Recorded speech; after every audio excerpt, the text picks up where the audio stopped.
Now, welcome back to another Endoscopy News podcast. This week we have looked a little further into something which Rebecca Fitzgerald mentioned in her Sir Arthur Hurst lecture at the BSG campus.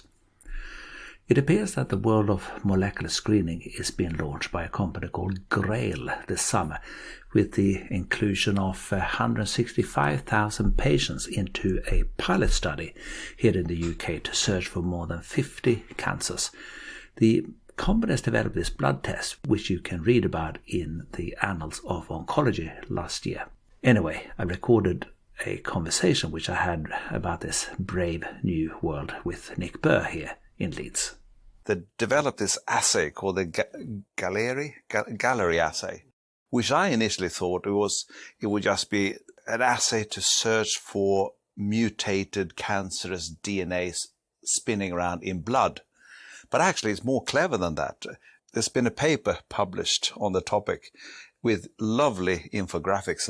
I read it through and I was none the wiser. I don't understand it at all. But it's something to do with, you know how genes can be silenced by the body attaching a methyl group to this CPG intro region of a gene. Then basically that gene is then silenced.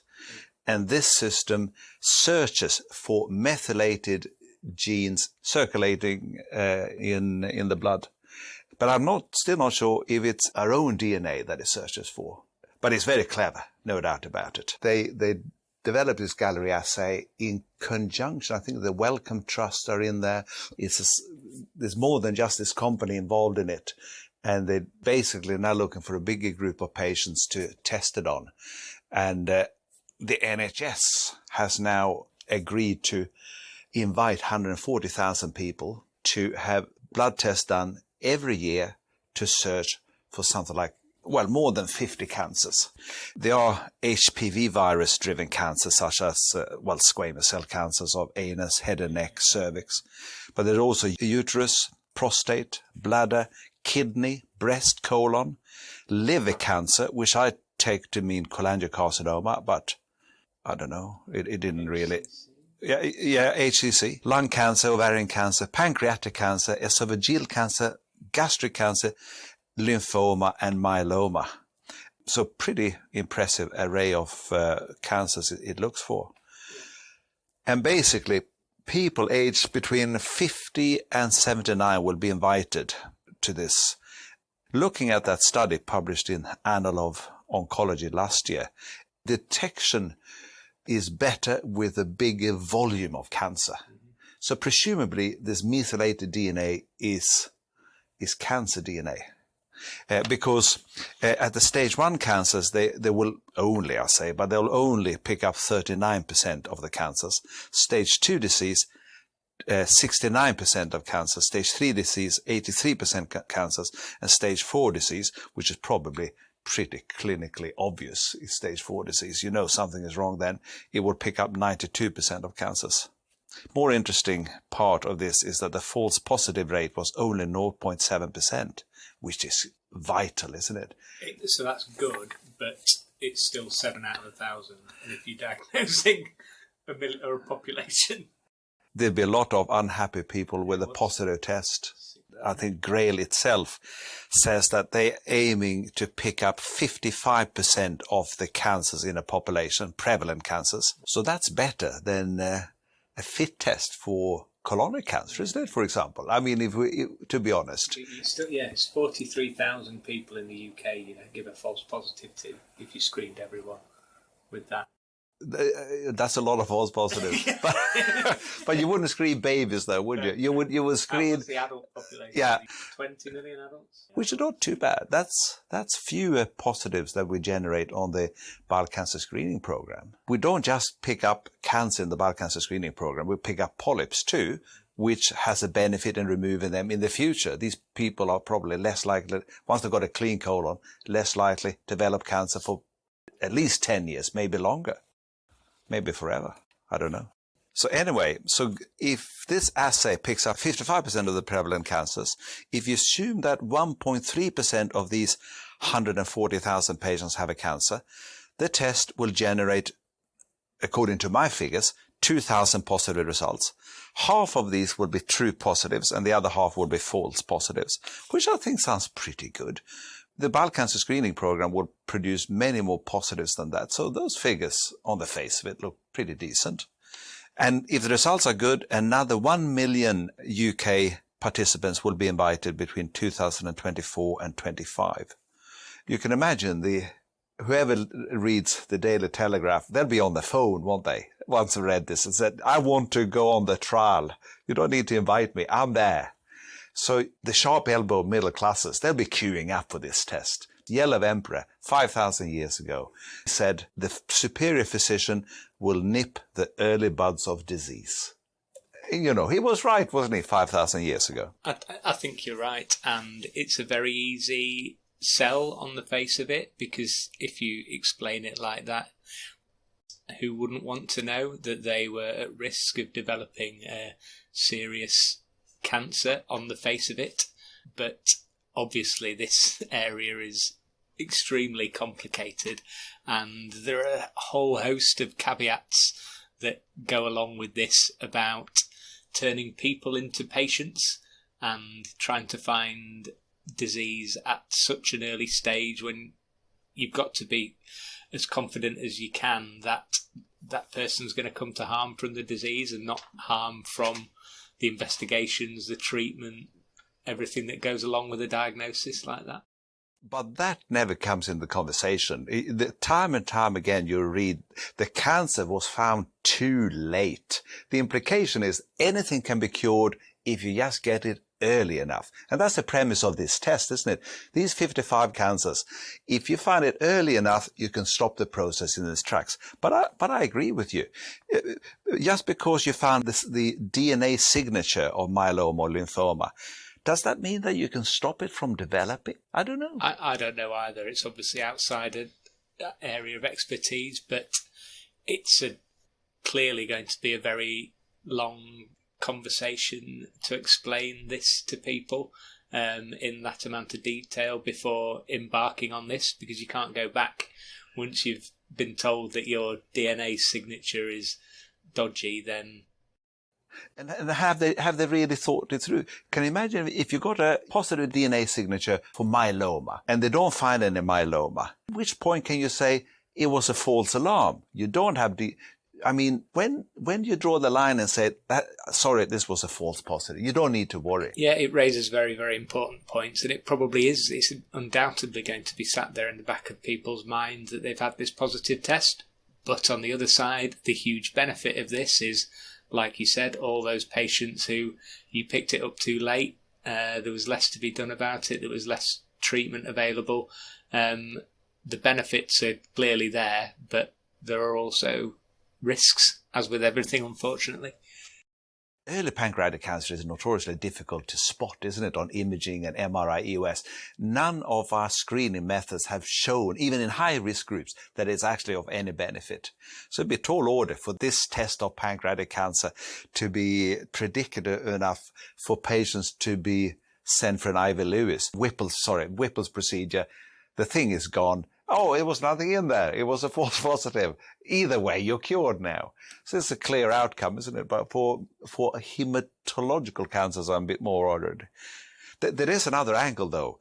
Imagine if you got cirrhosis and you volunteer for this and you got a positive DNA signature for HCC. That's one of the transplant criteria is for HCCs. So maybe it'll push you up the list then of transplants. I mean, these are implications. Have these things been discussed? This is the first I've heard of this 140,000 people going to be volunteered.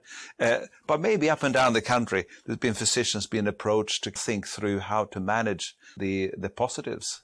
Yeah, I think it's clearly such an exciting, interesting new development and totally new way to think about medicine. But it's got such a lot for us to get our head around, let alone the patients who are going to be involved. So these kind of tests should be assessed against the Wilson and Younger criteria.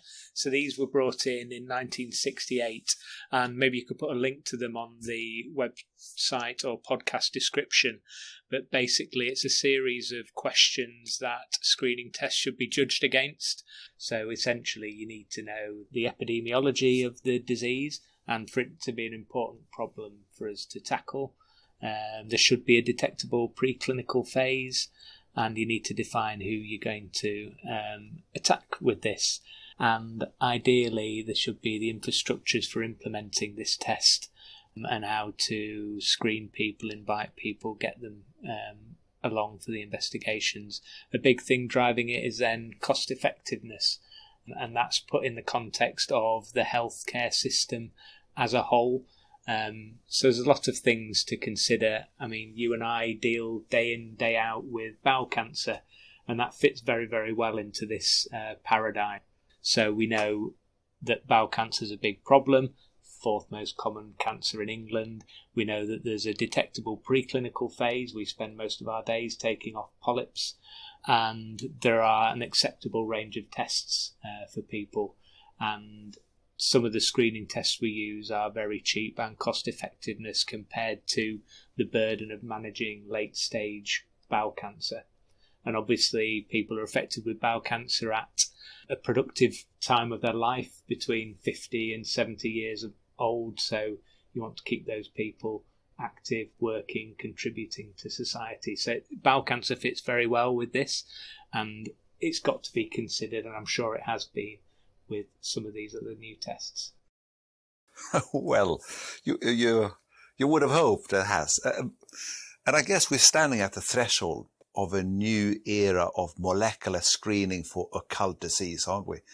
And I get the feeling that these Wilson and Young criteria has fallen by the wayside. No one bothers with them anymore. But I think they're even more important now when we are looking for even earlier stages of disease. And I guess this NHS GRAIL project is actually part of evaluating whether this is something that the National Health Service should get involved with. I mean, my own big take from the bowel cancer screening program is the infrastructure and the safeguards within it, the timeliness audits, the benchmarks that are built in to confirm that we're running a good service. For the sake of this GRAIL study, presumably you couldn't leave people hanging for 2 months with a positive test before you investigate them. Surely there should be timeliness thresholds built in. So after a positive test, within 2 weeks, seems reasonable, you will have an appointment to see the specialist in hospital for further investigations. Yeah, you'd think it'd have to be. You can't leave suddenly turn people into patients and then leaving them with an abnormal test and not following it up. Absolutely. And it also has implications, as with a lot of disease, not just for the patient but for the whole family. The line message is there's fantastic opportunity, but we need a lot more understanding about it, and then to think about the implications. And I'm sure it is in hand and in safe hands, but it does need thinking about, especially given the resource-constrained health service we live in at the moment. Can we deal with the diseases we're managing with at the moment? Can we provide enough colonoscopies? Can we provide enough tests, enough cure? Probably not at the moment. And is this just going to totally sink the health service if you have 1 million people who suddenly want a lot of tests and reassurance, information, counselling, genetic services, everything that comes along with it? You can't offer one part of the pathway without dealing with everything. Well, they got the job cut out for them, because from mid-2021, these 140,000 people will be approached. And then, if it all goes well, they will be monitored for 3 years. So that will take you through to 2024. They will then have a few months to kind of mull over the figures, because in 2024-25, another 1 million will be invited. So there's hardly time to pause and think. Implementation, you need to write patient information leaflets about the pros and cons and have it translated to different language. You need the infrastructure in place. You need to have all the services on board. You need to have benchmarks for who is positive, who is negative, what investigations to do. This is ambitious. You're an optimist, Nick. I'm a pessimist. I look at this and think, no, nobody's even dreamt about the implications of all this and the implication for services. But I hope you're right. I hope this has all been carefully considered in the halls of power as we speak, because the NHS and health services, around the world, we mainly deal with disease, don't patients with problems. They're not patients. They're the worried well. Yeah. Anyway, hopefully this will all pan out okay. So the big question, Bjorn, is when your invite comes through the post, are you going to take the test? I'll be first in line. Then I'd be a bit more worried, because if you have a positive signal for myeloma or something, or lymphoma, how do you know that you're clear? This is my worry. How can you reassure yourself that, this was a false alarm, there was nothing there? So I'll probably sit back and see how it pans out before I volunteer. I'll be in the second wave. The topic of screening for early disease, we've written a letter, haven't we, Nick? We have written a letter, yeah. We got interested in a recent publication that was in Gut, from American team led by Brooks Cash and Doug Rex, and they looked at screening tests for bowel cancer and compared the utility of capsule colonoscopy, which seems to be coming back into vogue, and CT colonography versus good old colonoscopy.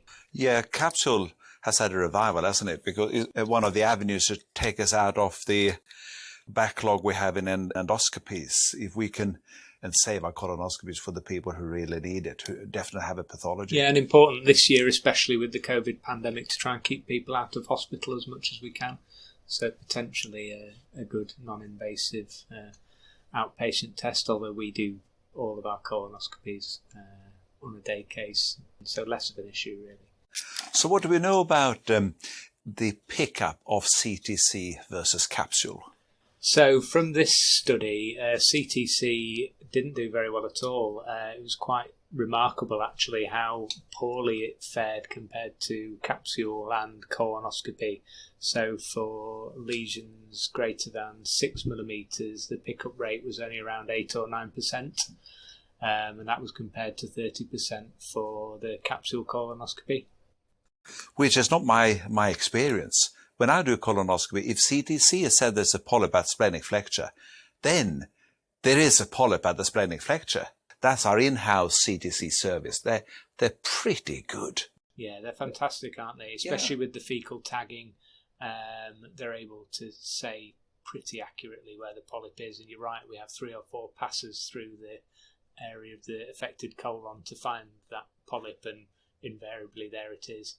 These authors, this study didn't find that. They found that CTC was way worse than capsule. Way worse. And that's what piqued our interest really, and far be it from us endoscopists to be championing the radiologists, but we felt we had to back up our colleagues and try and dig a little bit deeper into it.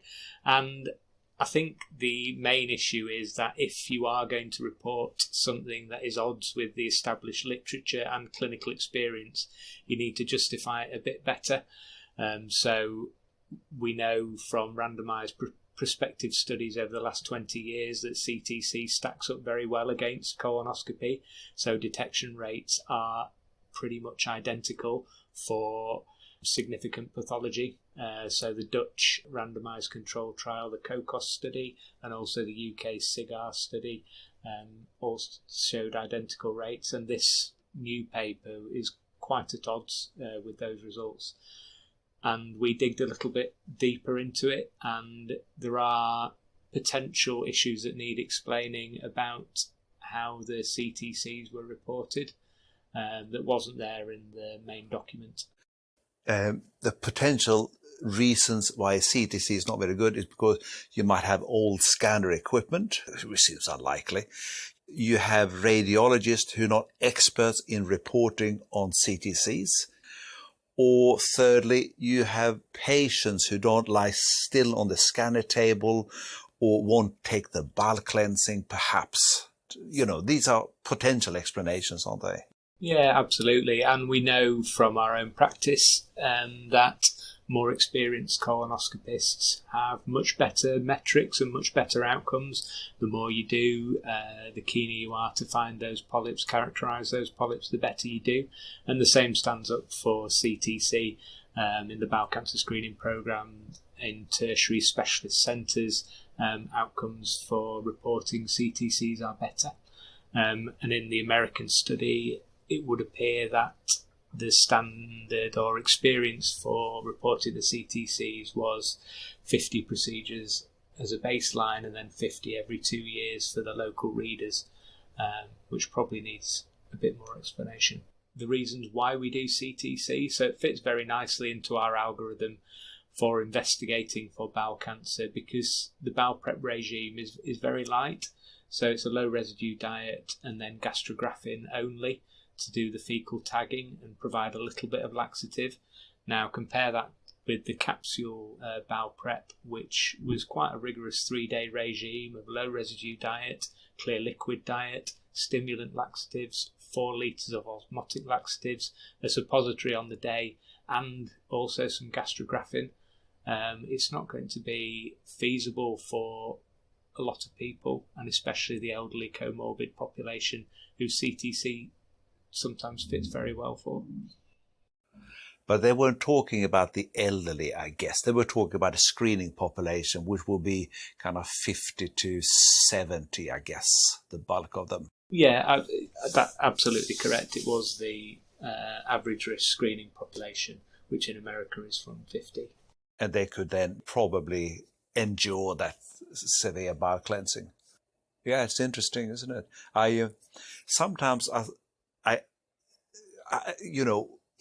If CTC says there's a polyp, I believe there is a polyp there. It's just a matter of finding it.